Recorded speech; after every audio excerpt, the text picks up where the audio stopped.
കഥ പറയുന്ന ചിത്രങ്ങൾ 2022 വേൾഡ് പ്രസ് ഫോട്ടോ മേഖലാ അവാർഡുകൾ പ്രഖ്യാപിച്ചു. അമേരിക്കയിലെ കള്ളം പൊളിച്ചു കാട്ടിയ ന്യൂയോർക്ക് ടൈംസിന് OPC പുരസ്കാരം. വിൽ സ്മിത്തും വിനു വി ജോണും അമേരിക്കയിൽ ഓസ്കർ അവതാരകന് മുഖത്തടി, കേരളത്തിൽ ചാനൽ അവതാരകനെതിരെ പാർട്ടി. സ്വാഗതം, ഇത് മീഡിയ സ്കാൻ. ദൃശ്യമാധ്യമങ്ങളുടെ കാലമാണ്. ദൃശ്യങ്ങളുടെ ശക്തിയെപ്പറ്റി അധികം പറയേണ്ടതില്ല. 1000 വാക്കുകളേക്കാൾ കരുത്തുണ്ട് ഒരു ചിത്രത്തിന് എന്നാണല്ലോ. ഇന്ന് ജേർണലിസത്തിൻ്റെ മുൻനിരയിൽ സ്ഥാനമുള്ള ഫോട്ടോ ജേർണലിസത്തിലെ മികച്ച മാതൃകകൾക്ക് പുരസ്കാരം നൽകുന്ന വേൾഡ് പ്രസ് ഫോട്ടോ എന്ന സ്ഥാപനം പോയ വർഷത്തെ മികച്ച വാർത്താ ചിത്രങ്ങൾ തിരഞ്ഞെടുത്തിരിക്കുന്നു. വേൾഡ് പ്രസ് ഫോട്ടോ കോൺടെസ്റ്റ് 2022 എന്ന പേരിൽ മത്സരഫലങ്ങൾ കഴിഞ്ഞ ദിവസം പുറത്തുവിട്ടു. 130 രാജ്യങ്ങളിൽ നിന്ന് 4000-ലേറെ ഫോട്ടോഗ്രാഫർമാരുടെ 65,000-ഓളം വാർത്താ ചിത്രങ്ങൾ മത്സരത്തിനെത്തി. 4 വിഭാഗങ്ങളിലായി ഇവയിൽ നിന്ന് 24 ഫോട്ടോഗ്രാഫർമാരെ തിരഞ്ഞെടുത്തു. ഏഷ്യ, ആഫ്രിക്ക, യൂറോപ്പ്, 2 അമേരിക്കകൾ, ഓഷ്യാനിയ എന്നീ 6 മേഖലകൾ ഓരോന്നിലും 4 വിജയികൾ. ഇനി ഏപ്രിൽ 7-ന് ഇവരിൽ നിന്ന് 4 ആഗോള വിജയികളെ പ്രഖ്യാപിക്കും. മേഖലാ വിജയികളിൽ ഏഷ്യയിൽ നിന്ന് മികച്ച വാർത്താ ചിത്രമായി തിരഞ്ഞെടുത്തിരിക്കുന്നത് ഫലസ്തീനിലെ ഫാത്തിമ ഷബൈർ എടുത്ത ചിത്രമാണ്. ബിരുദ പഠനത്തിന് ശേഷം ഫോട്ടോ ജേർണലിസം സ്വയം പഠിച്ച ഫാത്തിമ ഇന്ന് പ്രമുഖ ആഗോള പ്രസിദ്ധീകരണങ്ങളിലെ സ്ഥിരം സാന്നിധ്യമാണ്. ന്യൂയോർക്ക് ടൈംസിലും വാനിറ്റി ഫെയറിലും ടൈം മാഗസിനിലുമെല്ലാം അവരുടെ ഫോട്ടോകൾ വരുന്നുണ്ട്.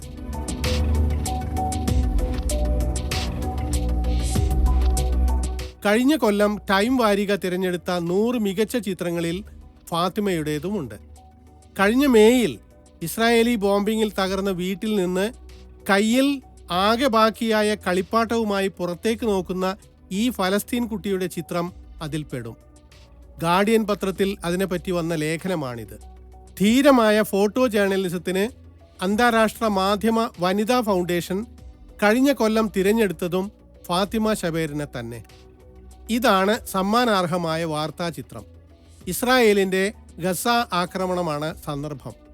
മേയിൽ 11 ദിവസം നീണ്ട കടുത്ത ആക്രമണത്തിലും പ്രതീക്ഷയും വീര്യവും കൈവിടാത്ത നാട്ടുകാർ.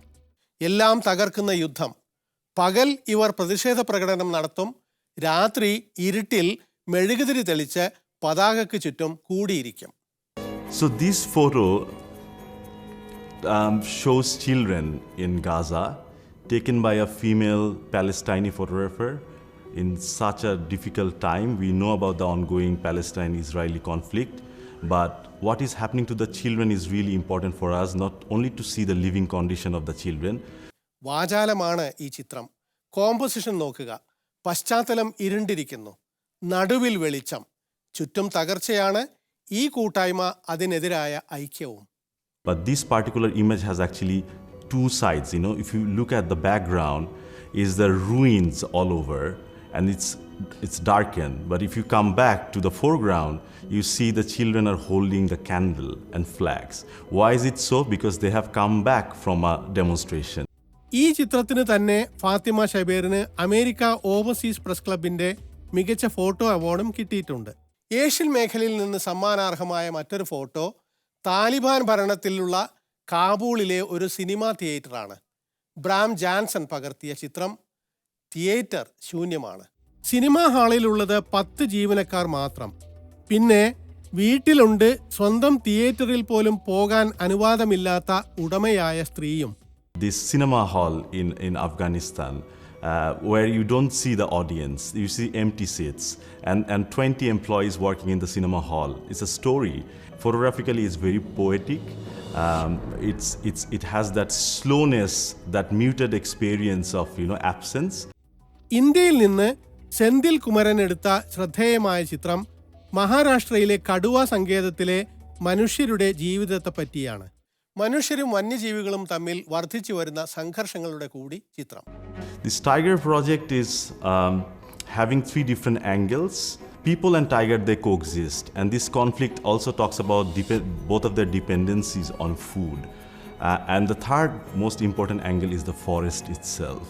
ആഫ്രിക്കയിൽ നിന്ന് തിരഞ്ഞെടുക്കപ്പെട്ട വാർത്താചിത്രം സുഡാനിലെ ജനാധിപത്യ പ്രക്ഷോഭത്തിൻ്റെതാണ്. ഫായിസ് മുഹമ്മദ് അബൂബക്കർ പകർത്തിയതാണ് ചിത്രം. ഇതിൽ ധീരതയുണ്ട്, സ്ത്രീത്വമുണ്ട്, യുവത്വവും പൗരത്വവുമുണ്ട്. It's about the ongoing protests in Sudan. There was a first sitting that led to the takedown of Omar el-Bashir. And then in October, there was a new military coup. And here you have a young girl alone, wearing sneakers, a blue jean, taking a gas can and throwing it back at the police. നൈജീരിയയിൽ നിന്ന് സാദി കഥക്കൊല്ല എടുത്ത photo വീട്ടിൽ മനം തകർന്ന് കരയുന്ന സ്ത്രീയുടേതാണ്. സ്കൂളിൽ താമസിച്ച് പഠിക്കുന്ന 279 പെൺകുട്ടികളെ കൊള്ളക്കാർ തട്ടിക്കൊണ്ടുപോയിരിക്കുന്നു. അക്കൂട്ടത്തിൽ ഇവരുടെ 2 മക്കളുമുണ്ട്. കുട്ടികളെ സ്കൂളിൽ അയക്കാൻ പേടി. The story we selected from Africa was from the get-go already in the jury for Africa. An important story that we wanted to highlight that has to do with the ongoing situation in the northeast of Nigeria, with the kidnapping of girls, people being afraid to send their children to school. ഒഴിഞ്ഞ class മുറികൾ, തട്ടിക്കൊണ്ടുപോയ വിദ്യാർത്ഥിനികളുടെ ചെരിപ്പുകൾ. The strength of the story is the combination of the edit. It's very subtle. You have the sense of despair and isolation that the parents can feel. It's extremely respectful. What you see is these empty schools. The shoes of the girls who were just kidnapped is done with a lot of respect. യൂറോപ്പിൽ നിന്നുള്ള മികച്ച വാർത്താ ചിത്രം ഒരു Greek ദ്വീപിലെ തീപിടുത്തമാണ്. കാലാവസ്ഥാ പ്രതിസന്ധി അടയാളപ്പെടുത്തുന്ന ചിത്രം. A single image is a standalone, so it has to tell the story in just one image. We had a lot of wildfires in Europe in 2021, and this one in particular, the fires that were in Greece last summer were really devastating and impacting the entire region. Konstantinos Sakalidis എടുത്തതാണ് അഗ്നിബാധയുടെ ദൃശ്യങ്ങൾ. മ്യാൻമറിലെ ജനാധിപത്യ പ്രക്ഷോഭകരുടെ ചിത്രമാണ് തെക്ക് കിഴക്കൻ Asia Oceania മേഖലയിലെ മികച്ച വാർത്താ ചിത്രം. വെറും കവണയും കല്ലുമായി സൈന്യത്തെ നേരിടുന്നവർ. This image deals with the protest movement in Myanmar as a response to the military coup d'etat that happened in February last year. When you look at the image, the people are in a very, very strong stance, the way that they position themselves, but they're holding slingshots. ഈ photo എടുത്തത് ആര് എന്നറിയില്ല. തെക്കേ American മേഖലയിൽ കൊളംബിയയിൽ നഗരവൽക്കരണത്തിന് വേണ്ടി കുടിയൊഴിപ്പിക്കപ്പെടുന്നവരുടെ പ്രതിഷേധമാണ് പുരസ്കാരം നേടിയ വാർത്താചിത്രം. Photographer Vladimir Enchina. The single that we awarded for South America talks about the evacuation of a couple from their house in Colombia. It's also a reminder that with the development of urban areas, how local population are sometimes forced to get out. How the governments in South America are beginning to repress people in different ways, in a violent way, no? Because this story was an eviction, and this eviction was done, according to what we can see in this picture, in a really violent way. You can see the insane balance between people and power. കഴിഞ്ഞ വർഷം ലോകത്തെ ഞെട്ടിച്ച വാർത്തയായിരുന്നു കാനഡയിലെ കാംലൂപ്സ് സ്കൂളിൽ പതിറ്റാണ്ടുകൾക്ക് മുൻപ് ആരും അറിയാതെ കൊന്നു കൊഴിച്ചു മൂടിയ 215 കുട്ടികളുടെ അവശിഷ്ടങ്ങൾ കണ്ടെടുത്തത്. ആദിവാസി സമൂഹങ്ങളിലെ കുട്ടികളോട് വെള്ളക്കാരും ചർച്ചും അനുവർത്തിച്ച വിവേചനം കൂടി ഇത് പുറത്തു കൊണ്ടുവന്നു. മരിച്ചവർക്ക് വേണ്ടി നാട്ടിയ കുരിശും ചുവന്ന ഉടുപ്പും ഹിംസയെ ഓർമ്മിപ്പിക്കുന്നു. ആംബർ ബ്രാക്കൻ പകർത്തിയ ഈ ചിത്രമാണ് വടക്കേ അമേരിക്കൻ മേഖലയിലെ മികച്ച വാർത്താ ചിത്രം.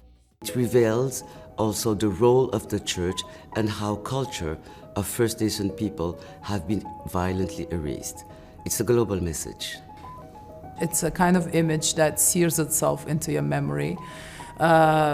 It's a kind of image that almost inspires a sensory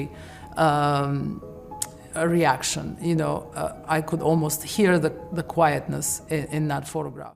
world press photo ഫൗണ്ടേഷന്റെ മേഖലാ വിജയികളിൽ നിന്ന് വാർത്തകളുടെയും അവയ്ക്കാധാരമായ സംഭവങ്ങളുടെയും പൊതുചിത്രം കൂടി നമുക്ക് ലഭിക്കുന്നു.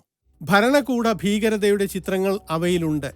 ദുരിതങ്ങളുടെയും ഹിംസയുടെയും കഥകൾ, പ്രതിഷേധത്തിൻ്റെ പ്രതിരോധത്തിൻ്റെ ദൃശ്യങ്ങൾ കോളനി മനസ്സിന്റെ ശേഷിപ്പുകൾ എല്ലാം കഴിഞ്ഞ വർഷത്തെ വാർത്തകളിലും ഫോട്ടോകളിലും ഉണ്ട്. ഈ ചിത്രങ്ങളെല്ലാം ചരിത്രരേഖകൾ കൂടിയാണ്.